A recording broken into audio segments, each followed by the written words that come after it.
voilà te loolu mooy dëgg. mbokk yi ñu dikkaat ci beneen sujet. muy lever immunité parlementaire bu Farba Ngom mujj nañ mettre en place benn commission ad hoc.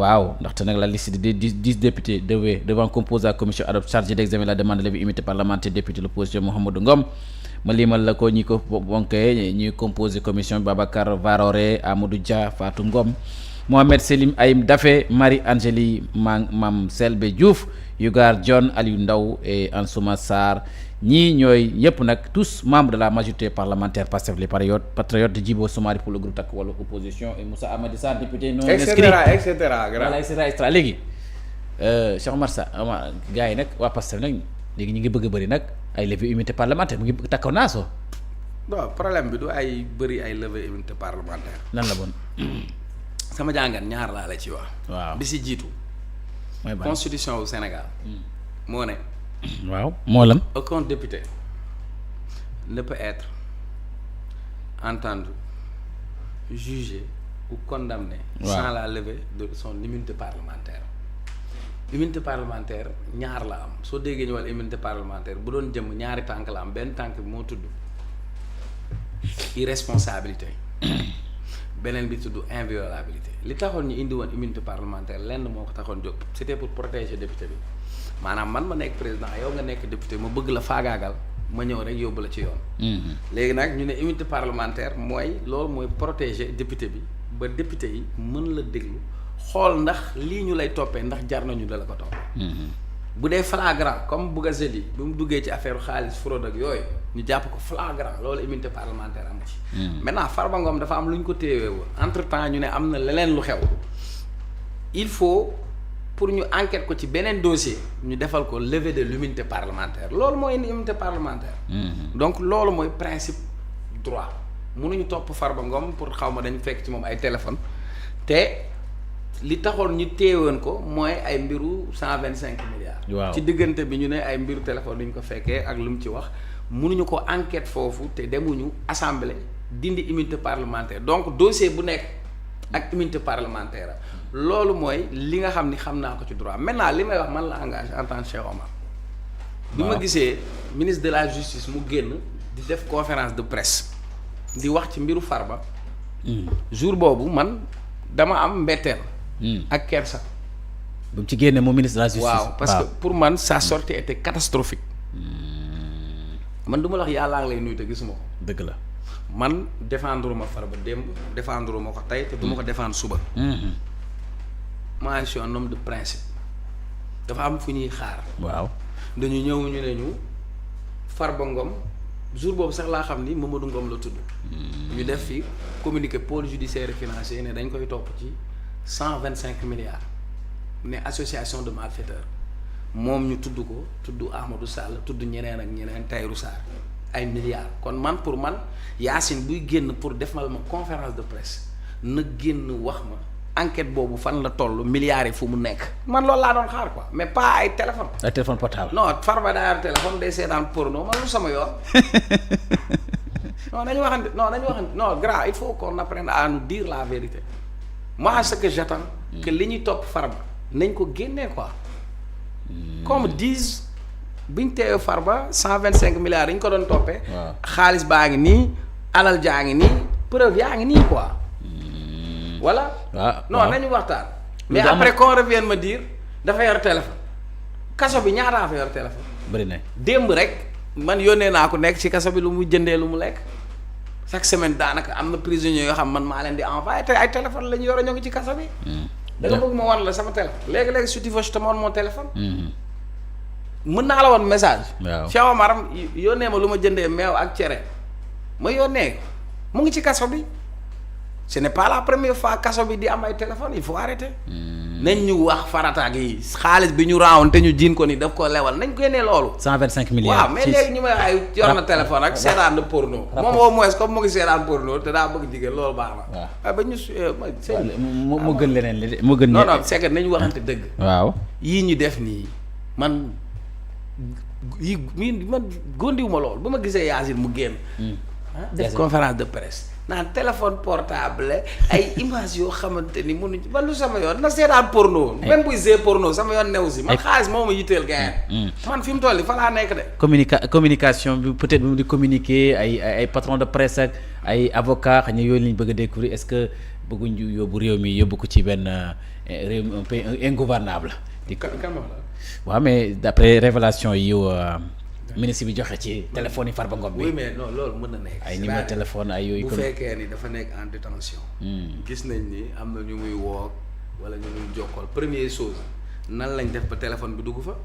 waaw kan moo fa dugal téléphone bi. administration pénitentiaire ban responsabilité la ci am. waaw ban rôle la ci am. loolu mu wax mën na nekk à part nañ dem ñu enquête c'est pas un problème mais man li ma intéressé laa la wax man. doññet koppar gi laa soxla gaayam. man ñi nga wax ni ma waxuma ko. Farba dañ koo jiin alal. waaw 125 milliards. man li may xaar nañ ma tegal lool ci taabal ci sëñ bi. ci 125 milliards. waaw mais yor na téléphone ak day seetaan porno ak. duutal woo na ko man lu sama yoon fi loolu nañ génne maane bi. ba loolu laa wax. dafa mel dossier boobu de bu fekkee ne dossier boobu est-ce que duñ ko.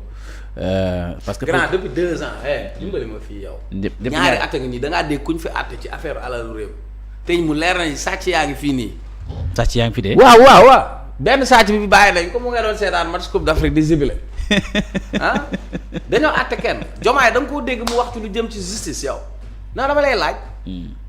non 31 décembre da ngaa dégg Diomaye mu wax si reddition des comptes. ana Mansour Faye waa réew ana Mansour Faye. Mansour Faye mu ngi yore Saint-Louis nekk maire Saint-Louis. Mansour nee na moi au moins waa Ndar dañ maa bëgg léegi moi au moins Mansour Faye wax na dëgg.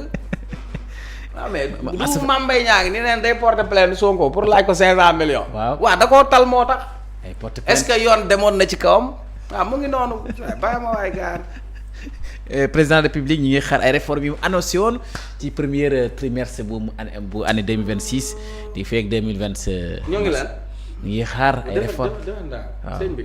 Diomaye kañ la man maa ngi koy fàttaliku Diomaye moom invité woon fii jam ñaajo. waaw jour bi Diomaye di def prestation de serment man bokk naa Sénégalais yi ñu invité. waaw li may wax Fadilou Keita mën na ma seede. maa moom ñoo nekkoon ci kanam. invité d'honneur. maa ngi toog maam Boy Diaw a ngi toog ñeneen a ngi toog loolu kañ la. ça fait 2 ans maintenant grand.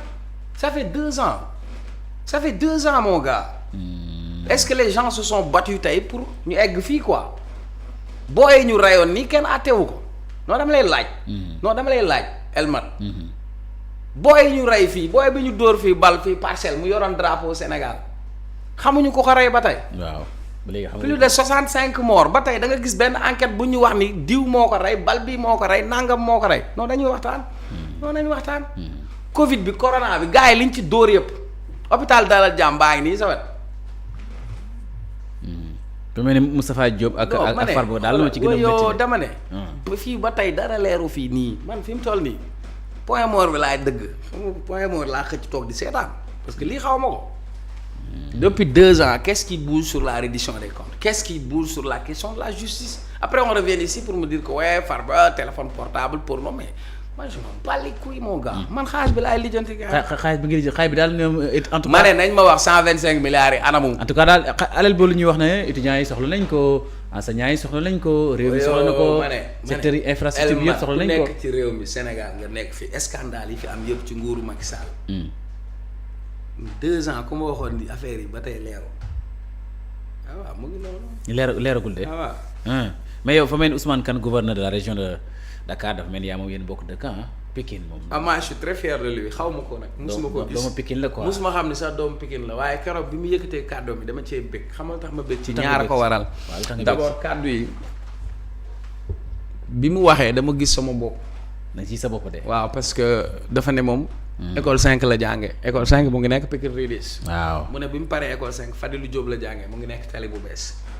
bi mu jógee tali bu bees Limaamu Laay la jànge pare Limaamu Laay eggali son cursus. kon doomu banlieue la. doomu banlieue la li tax ñun ñuy xeex man fu ma toog ci Sénégal ne maa ngi nuyu waa Pikine.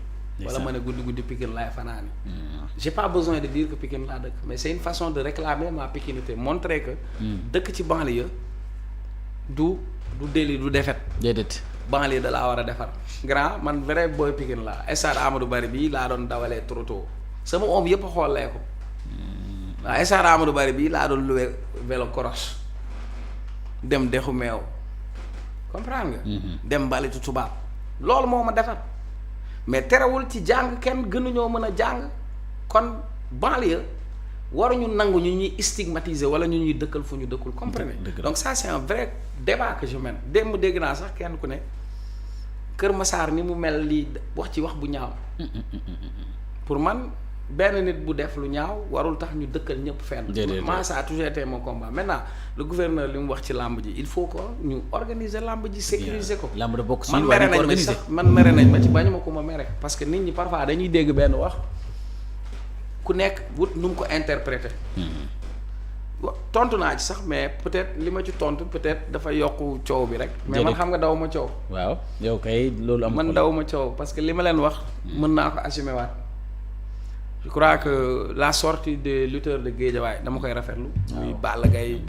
guy gi bi mu koy xam sama koñ marché Zeng. ci guy gi sempi mu nekk fa apprenti. man marché Zeng laa dëkk. guy gi laa la wax bi ma koy xam mu ngi nekk apprenti foofu ci horaire bi.